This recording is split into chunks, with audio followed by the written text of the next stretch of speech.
We've got more ahead. Let's check back right now with the presidential race and the road to 270.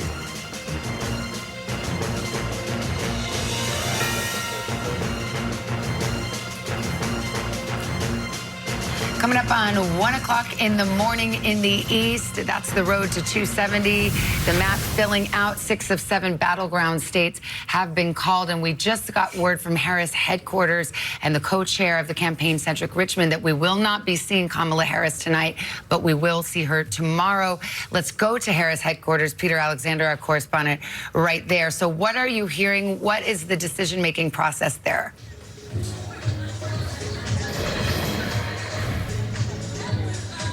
Savannah, we did just hear from Cedric Richmond making the announcement to the thousands who had gathered here. Frankly, many of them had already left as we approached 1 o'clock, saying that they would not hear from the Vice President Kamala Harris tonight, instead saying that she would speak to her supporters, not just here at Howard University, her alma mater, but to the nation as well, in an address that would take place at some point tomorrow. No specifics on when that would occur. For those who have kept track of the Trump era, you'll remember in 2016, a very similar circumstance there at the Javits Center in New York City at Hillary Clinton headquarters, where one of her top aides, John Podesta, came out and spoke to the crowd saying she wouldn't be speaking. Ultimately, she conceded the next morning, Wednesday morning. So a lot of votes still out there. No plans for any concessions, certainly at this point. But I can tell you, in conversations we've had with a series of individuals, including a Democrat who was attending a donor event that was taking place at one of the glitzy hotels not far from where we are here in Washington, D.C., they say the atmosphere there was like a funeral. Another person said that the situation, in their words, was just, quote,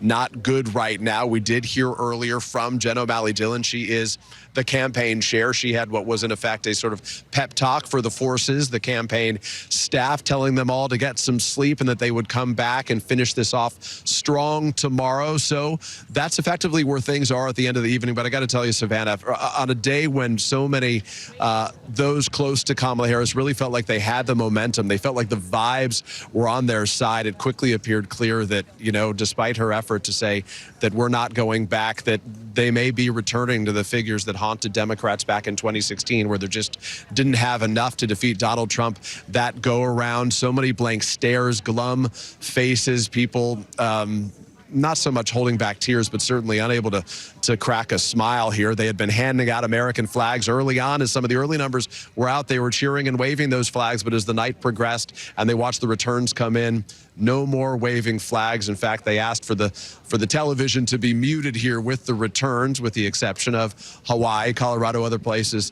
that Harris won. They turned them on and got cheers for that. Instead, they blasted music to try to sort of distract from the situation, try to give a little pick-me-up to the people here. All right, Peter, thank you so much.